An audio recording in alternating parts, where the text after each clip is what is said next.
Eme, anong gusto mong kainin? Yes. Tinulang tuyo. Oh. Tapos, tinulang toyo. Natutula bang toyo? Oo, lagyan ng tubig. Tapos lagyan ng, ng gulay. Tapos lagyan ng,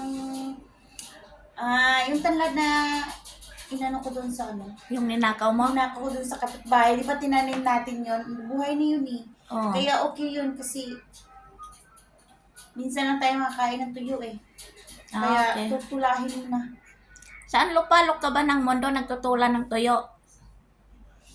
Kasi dati sa Cebu pa kami, mahirap lang kami. Kaya kami nagtutula ng tuyo doon. Tsaka yung, minsan, yung, alam mo ba yung kanin na yung bahaw. Bahaw. Tapos nilalagay namin yun doon sa kaldera, lalagyan tubig at asukal. Yun ang tinatawag na tinughong. Yun. Kaya, okay. ganun lang. Okay. O sige, tutulaan kita ng toyo. Yun ang gusto mo. Sarap. Ang aking kasama, gusto niya ng toyo. Maghanap tayo ng toyo.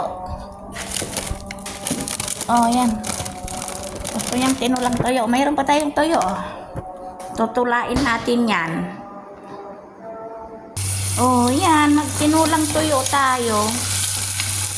Kasi gusto ng kasama ko tinulang toyo.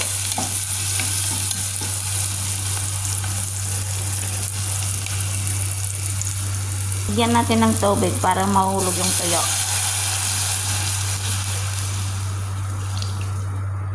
Oh, kumulo ng aking tinula. Ilagay na natin ang ating toyo. Tinulang toyo. Dito lang ako sa barin nakakita na magtula ng tuyo.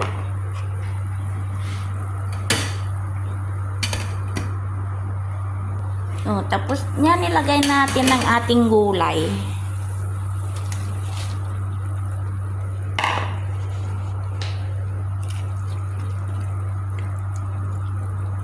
Konting kulo.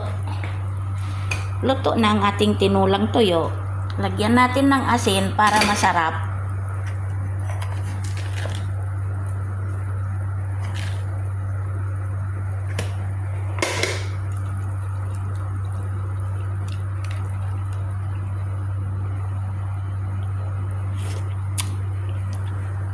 Masarap nga, lasang tuyo.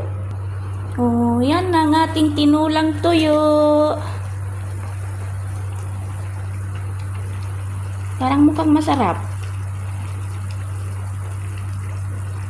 Nga natin.